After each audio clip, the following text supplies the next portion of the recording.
चाणक्य नीति।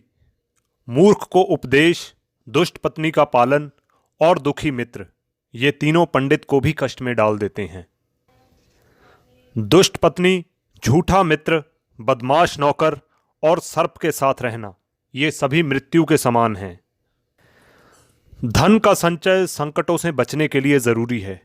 पत्नी की सुरक्षा के लिए धन का भी त्याग किया जा सकता है, लेकिन आत्मा की सुरक्षा के लिए धन और पत्नी दोनों त्यागे जा सकते हैं। जहां सम्मान, रोजगार, मित्रता और ज्ञान प्राप्ति ना हो, वहां निवास ना करें। सच्चा मित्र वो है जो हर परिस्थिति में आपके साथ खड़ा रहे, चाहे वो जरूरत, दुर्घटना, अकाल, राज दरबार या अंतिम संस्कार हो। भोजन, कामुकता, धन और दान, ये चारों एक साथ मिलना दुर्लभ है।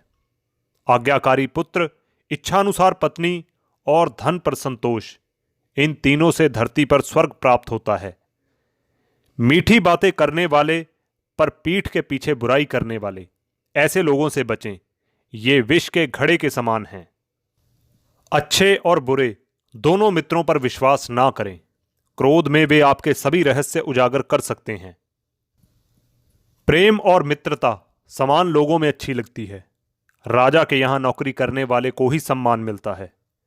व्यापारों में वाणिज्य सबसे अच्छा है। उत्तम गुणों वाली स्त्री अपने घर में ही सुरक्षित रहती है। दुर्जन और सर्प में अंतर है। सांप तभी डंग मारता है जब उसकी जान पे खतरा हो, लेकिन दुर्जन हर पल आपको हानि पहुंचाने की कोशिश करता है। लाड प्यार से बच्चे बिगड़ जाते हैं, कड़ी शिक्षा से वो सुधरते हैं। आवश्यकता अनुसार उन्हें दंडित करते रहें, उन्हें ज्यादा लाड ना दें।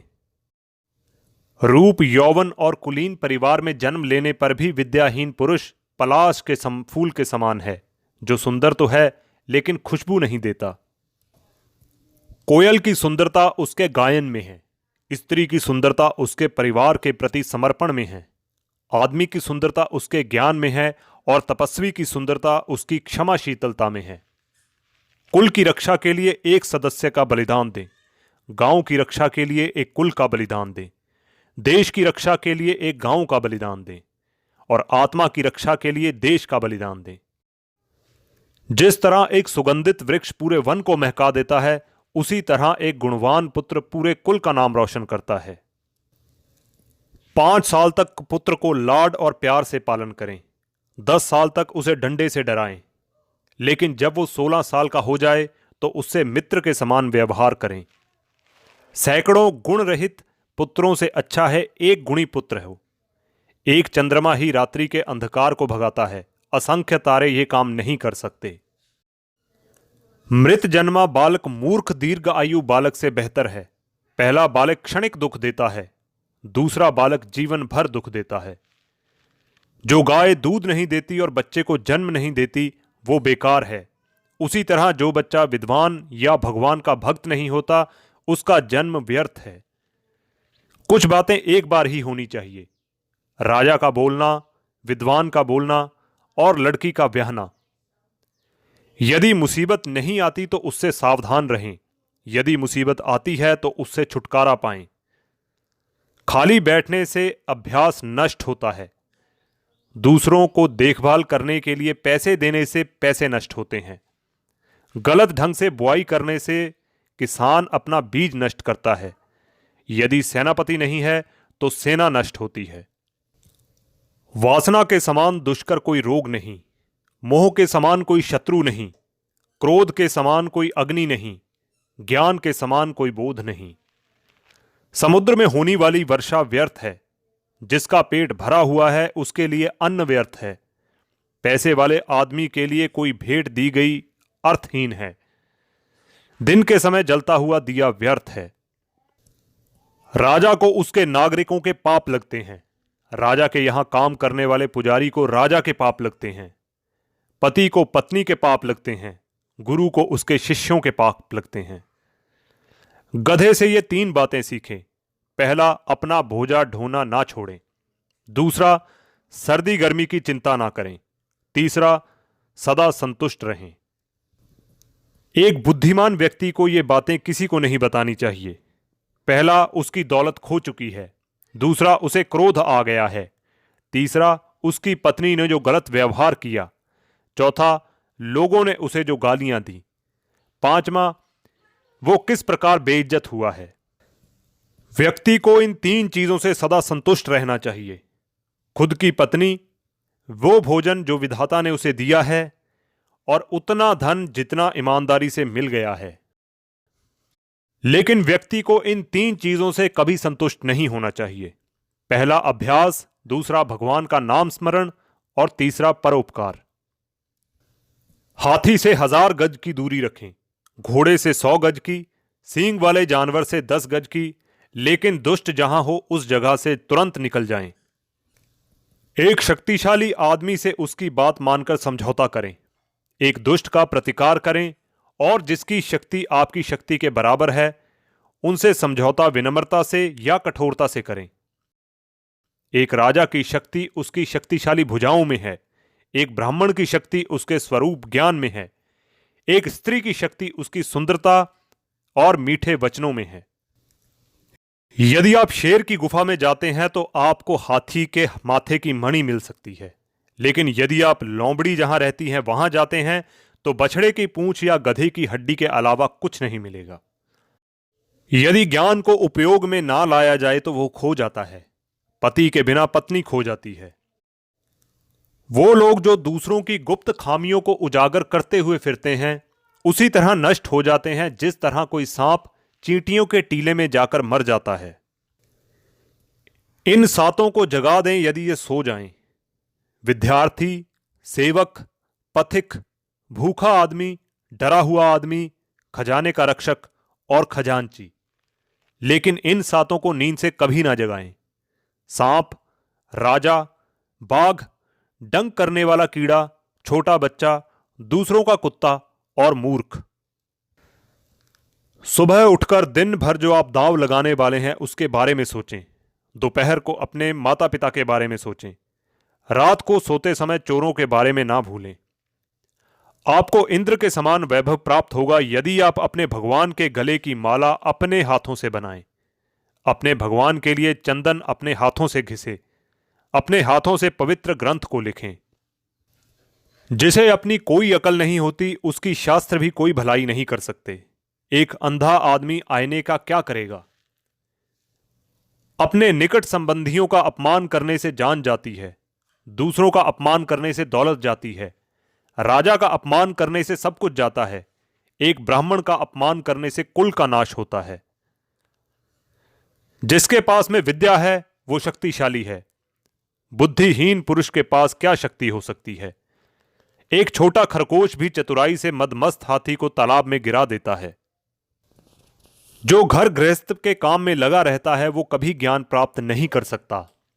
मांस खाने वाले के हृदय में दया नहीं हो सकती। लोभी व्यक्ति कभी सत्य का भाषण नहीं दे सकता और एक शिकारी कभी शुद्ध नहीं हो सकता। एक विद्यार्थी पूर्ण रूप से इन बातों का त्याग करे। काम, क्रोध, लोभ, स्वादिष्ट भोजन की अपेक्षा, शरीर का श्रृंगार, अत्याधिक जिज्ञासा, अधिक निद्रा, शरीर निर्वाह करने के लिए अत्याधिक प्रयास। एक गुणवान व्यक्ति को वो सब कुछ दान में दे देना चाहिए जो उसकी आवश्यकता से अधिक है। केवल दान के कारण ही कर्ण, बाली और राजा विक्रमादित्य आज तक चल रहे हैं। देखिए उन मधुमक्खियों को जो अपने पैर दुखों से पटक रहे हैं। वो अपने आप से कहती हैं, आखिर में सब चला ही गया। हमने हमारे शहद को जो बचाकर रखा था ना ही दान दिया ना ही खुद खाया। अब एक ही पल में हमसे कोई छीन कर ले गया। वे लोग इस दुनिया में सुखी हैं जो अपने संबंधियों के प्रति उदार हैं, अनजाने के प्रति सहृदय हैं, अच्छे लोगों के प्रति प्रेम भाव रखते हैं, नीच लोगों से द्रुततापूर्व व्यवहार करते हैं, विद्वानों से कुछ नहीं छिपाते, दुश्मनों के सामने साहस दिखाते हैं, बड़ों के प्रति विनम्र और पत्नी के प्रति सख्त हैं। हमारा शरीर नश्वर है, धन में तो कोई स्थायी भाव नहीं है। मृत्यु हमारे बहुत निकट है, इसलिए हमें तुरंत पुण्य काम करने चाहिए। जो दूसरों की पत्नी को अपनी माता के समान मानता है, दूसरों के धन को मिट्टी का ठेला, दूसरों के सुख दुख को अपने सुख दुख मानता है, वही विद्वान है। जिसे दौलत, अनाज, विद्या अर्जित करने में और भोजन करने में शर्म नहीं आती, वही सुखी रहता है। इस धरती पर अन्न, जल और मीठे वचन ये असली रत्न हैं। मूर्खों को लगता है पत्थर के टुकड़े रत्न हैं। जो व्यक्ति बुद्धिमान है वो ये बातें किसी को ना बताए। वो परोपकार जो उसने किए हैं, उसके घर के झगड़े, उसकी पत्नी के साथ होने वाली व्यक्तिगत बातें, उसने जो ठीक से ना पका हुआ खाया है, वो गलतियां जो उसने सुनी हैं। मुझे वो दौलत नहीं चाहिए जिसके लिए कठोर यातना सहनी पड़े, या सदाचार का त्याग करना पड़े, या अपने शत्रु की चापलूसी करनी पड़े। जिसका ज्ञान किताबों में सिमट गया है और जिसने अपनी दौलत दूसरों के सुपुर्द कर दी है, वो जरूरत आने पर ज्ञान और दौलत कुछ भी इस्तेमाल नहीं कर सकता। चंदन कट जाने पर भी महक नहीं छोड़ता, हाथी बूढ़ा होने पर भी अपनी लीला नहीं छोड़ता, गन्ना निचोड़े जाने पर भी अपनी मिठास नहीं छोड़ता। उसी प्रकार ऊंचे कुल में पैदा होने वाले व्यक्ति अपने उन्नत गुणों को नहीं छोड़ता, भले ही उसे कितनी भी गरीबी में रहना या बसना पड़े। वह चीज जो दूर दिखाई देती है, जो असंभव दिखाई देती है, जो हमारी पहुंच से बाहर दिखाई देती है, वो भी आसानी से हासिल हो सकती है यदि हम तप करते हैं, क्योंकि तप से ऊपर कुछ नहीं। वो इंसान इंद्र के राज्य में जाकर क्या सुख भोगेगा जिसकी पत्नी प्रेम भाव रखने वाली और सदाचारी है, जिसके पास में संपत्ति है, जिसका पुत्र सदाचारी और अच्छे गुणों वाला है, जिसके अपने पुत्र द्वारा पौत्र हुआ है। जो व्यक्ति गुणों से रहित है लेकिन जिसके लोग सराहना करते हैं, वो दुनिया में काबिल माना जा सकता है।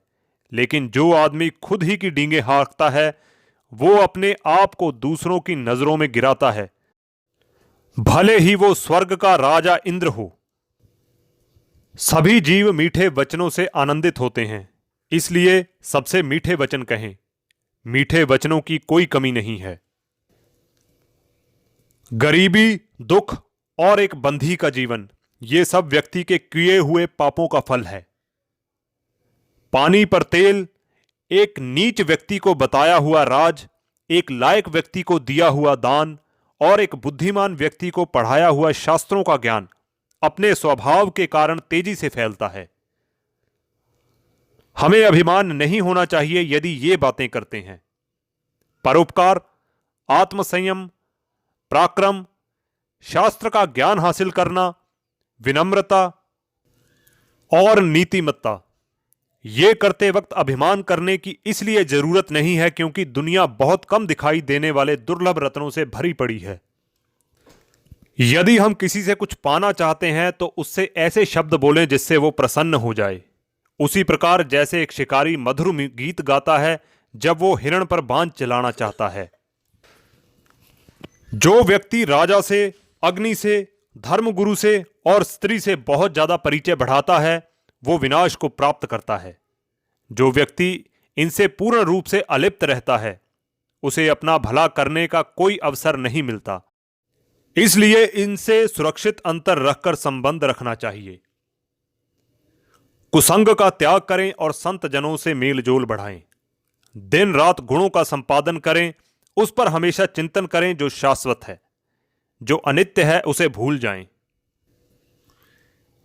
हाथी का शरीर कितना विशाल है, लेकिन एक छोटे से अंकुश से उसे नियंत्रण किया जाता है। एक दिया घने अंधेरे को नाश कर देता है। क्या अंधेरा दिए से छोटा है? एक कड़कती हुई बिजली एक पहाड़ को तोड़ देती है। क्या बिजली पहाड़ जितनी विशाल है? जी नहीं, बिल्कुल नहीं। वही बड़ा है जिसकी शक्ति छा जाती है। इससे कोई फर्क नहीं पड़ता कि आकार कितना है।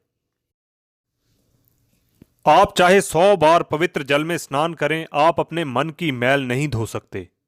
उसी प्रकार जिस प्रकार मदिरा का पात्र पवित्र नहीं हो सकता, चाहे आप उसे गर्म करके सारी मदिरा को भाप बना दें। जो व्यक्ति 1 साल तक भोजन करते समय भगवान का ध्यान करेगा और मुंह से कुछ नहीं बोलेगा, उसे 1000 करोड़ वर्ष तक स्वर्गलोक की प्राप्ति होगी।